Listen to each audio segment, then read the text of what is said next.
An investigation by congressional oversight committees and reporting from the New York Times has uncovered a documented sequence of events involving the highest levels of the United States government in the control of North America's busiest commercial land border crossing. At the center of the inquiry is a private meeting held in early April 2025 between Matthew Maroon, whose family owns the Ambassador Bridge, and U.S. Secretary of Commerce Howard Lutnick. The Ambassador Bridge, located between Windsor, Ontario and Detroit, Michigan, currently functions as a privately owned monopoly, handling the vast majority of freight moving between the two nations. For decades, this infrastructure has served as the primary economic artery for billions of dollars in annual trade. This dominant market position is now challenged by the Gordie Howe International Bridge, a publicly funded, treaty-backed project between Canada and the United States designed to introduce competition, improve safety, and increase transit efficiency. The timeline under scrutiny reveals that within hours of the meeting between Maroon and Secretary Lutnick, President Donald Trump issued a statement on social media threatening to block the opening of the Gordie Howe International Bridge. This project, which has been under construction for years at the cost of billions of dollars, is protected by a binding international treaty. The sudden presidential threat to halt an internationally agreed-upon infrastructure project, immediately following a meeting with its primary private competitor, has triggered formal demands for transparency.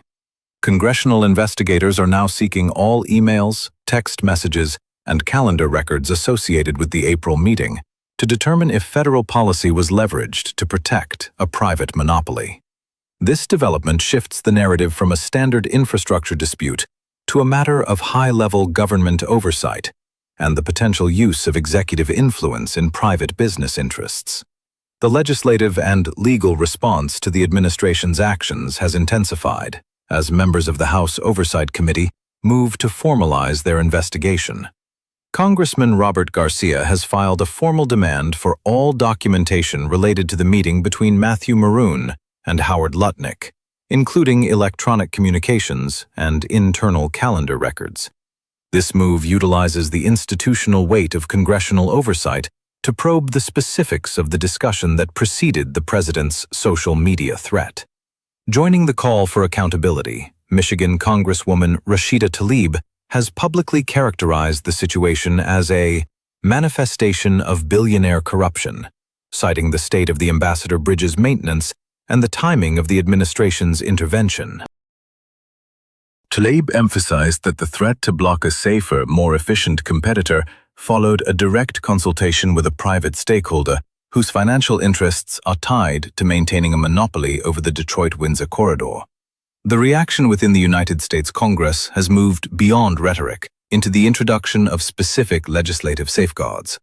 Congresswoman Hillary Scholten has introduced the Michigan-Canada Partnership Act, a bill specifically designed to prevent federal interference in the completion and opening of the Gordie Howe International Bridge. This legislative move reflects an attempt to insulate a critical international project from unilateral executive action. While the administration's public posturing suggests a potential halt to the project, legal experts and sources familiar with cross-border infrastructure treaties note that the Gordie Howe Bridge was established under a binding international framework. This framework was approved through formal diplomatic channels and is not subject to the unilateral authority of a single branch of the U.S. government. However, the immediate impact of the president's threat has been the creation of significant economic uncertainty. Financial and logistics analysts point out that even if the threat lacks a direct legal mechanism for enforcement, the resulting instability can delay contracts, pause investment decisions, and disrupt the logistical planning of trucking companies that handle approximately 25% of all land-based trade between the United States and Canada. The economic implications of a potential disruption at the Windsor-Detroit corridor extend to the core of North American manufacturing. This single crossing facilitates approximately $200 billion in annual trade, making it the most significant commercial land border on the planet.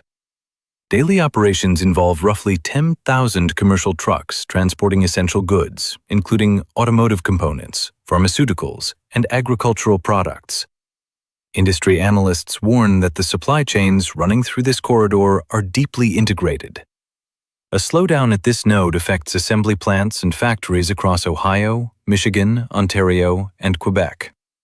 According to sources familiar with cross-border logistics, even a 15% reduction in crossing efficiency would likely trigger cascading production delays across the North American automotive sector within 72 hours. This instability places hundreds of thousands of jobs at risk and threatens the operational planning of small businesses and family farms that rely on the timely opening of the Gordie Howe International Bridge to reduce transit times and increase capacity. On the diplomatic front, the response is focused on institutional stability. Mark Carney and other Canadian officials have largely relied on existing treaty frameworks and the actions of American lawmakers to address the situation.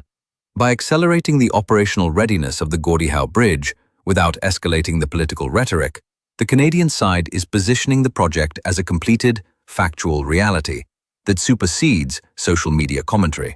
Moving forward, the resolution of this conflict appears to be heading toward three distinct scenarios. The first involves the full production of records by the Department of Commerce, which could either exonerate the administration or provide the House Oversight Committee with evidence of a quid pro quo. The second scenario involves a protracted legal battle over the withholding of documents, potentially setting a precedent for executive influence over international infrastructure. The third scenario sees the Gordie Howe Bridge opening as scheduled, rendering the political threats moot through the sheer momentum of international law and physical completion. As congressional investigators continue their work, the focus remains on whether public infrastructure will remain a neutral tool for international commerce or become a variable in private business disputes.